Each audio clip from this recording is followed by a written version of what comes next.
So yo guys, what's up and welcome back to my YouTube channel, and today I am going to teach you how to draw the poster of the movie RRR. So for this, firstly you need to make two grids of 7 rows and 4 columns.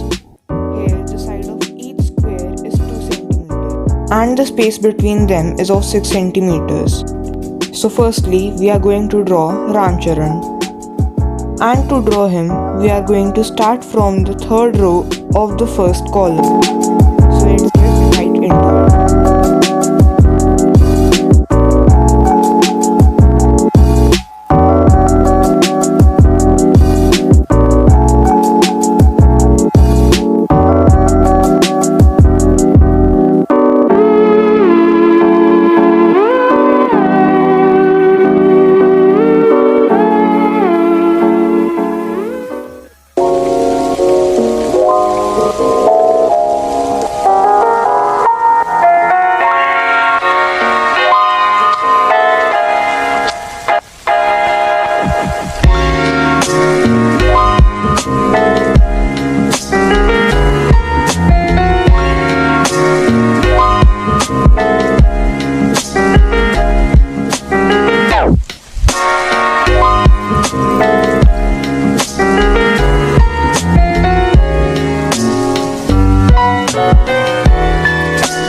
Although it might not be looking too good, but at the end, after the shading, it will look superb, believe me.